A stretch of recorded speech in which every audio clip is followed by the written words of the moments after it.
All right, in this video, we're going to talk about nebulizing. Now, why would we even want to talk about this type of work?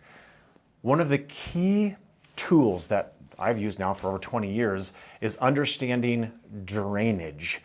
And your respiratory system is one of the most understood, misappreciated drainage tools in the entire body. I mean, think about it. Every single drop of air you've ever breathed in your life gets processed by your respiratory system. And to talk about that a little bit, you've got sinuses above your eyes, you've got sinuses below your eyes, and then obviously your lung fields.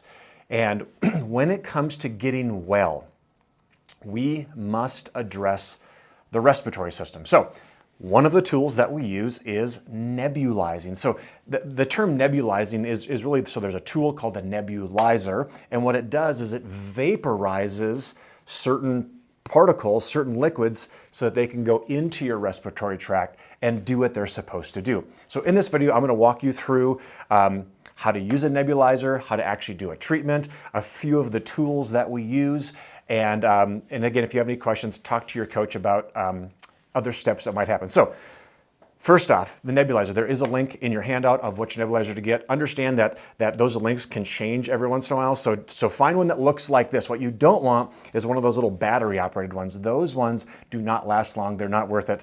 Get one of these. I've actually had one of these at my house for several years. We use it a bunch, and it is solid. So a few things that you'll need, and again, this is in your handout. The first thing you'll need is some distilled water. Do not use tap water. You guys realize tap water is essentially taking a bunch of toxins like fluoride and chlorine and all the nasty things in water and actually putting that into your respiratory system when the goal is to help your body get rid of things. So distilled water. This is a product called Smart Silver. It's a colloidal silver. This is medical grade hydrogen peroxide.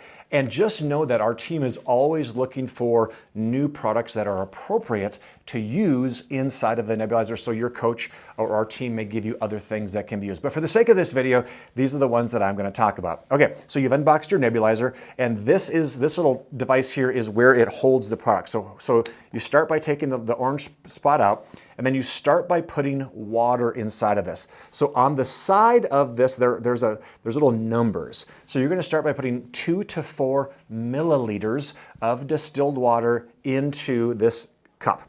The next thing that you're going to do, whether it's medical grade hydrogen peroxide or Smart Silver, you're going to put a teaspoon, not a tablespoon, a teaspoon. Now, and respectfully, that's more of a graduated version. You could even start with less. Respectfully, if you've never done this before, you have no idea how your body's going to respond. So slow and low is always the reason for this. So 2 to 4 milliliters of water, up to a teaspoon of either of these products.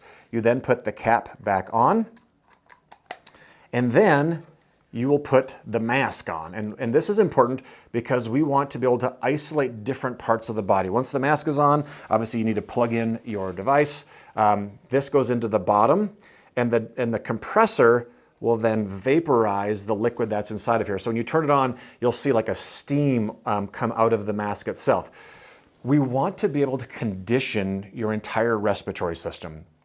And there's three ways that we want to do that. So once you put the mask up to your face, you want to actually pinch your nose closed and take oral, mouth-only breaths. Now, not just any breath. We need to saturate your lung fields. So when you take that breath in, it's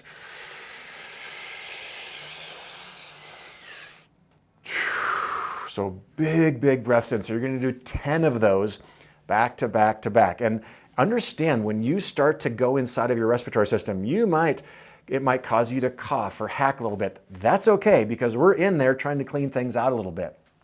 Now, once you've done your 10 oral breaths, then we're going to simply, with the mask on, we're going to have our mouth closed, and we're going to do 10 nasal breaths. And then once you do that, this is where we get specific. Most people, and this is actually one of my ear, nose, and throat doctor friends told this to me, most people have at least a slightly deviated septum in their nose. So for example, if I plug my right nostril and I take a breath in, that's actually easier to do than if I plug my left nostril and take a breath in. So I have a naturally deviated septum. So when I took my breath in through my nose, it actually went in more to my left nostril than my right nostril. So the next thing you're going to do is, with the mask on, you're actually going to, over the mask, you're going to plug one side of the nostril and then do those 10 breaths again. Once you've done with one side, then you'll do the same on the other side. And that is a full nebulizer session. Now, when you're done, there may be some liquid left in the bottom. Do not throw it out. Take the top off. If this top comes off, you get the point. And then bottoms up. You can actually drink it. This stuff is super safe to have inside your body, but don't throw it away. It's not necessary. So again, to recap, we nebulize because I call it God's and Grandma's tools. These are tools that have worked for hundreds of years inside, not hundreds, I guess they probably didn't have nebulizers 100 years ago, but just tools that we can go and work on drainage that you can do on your own at home for dirt cheap.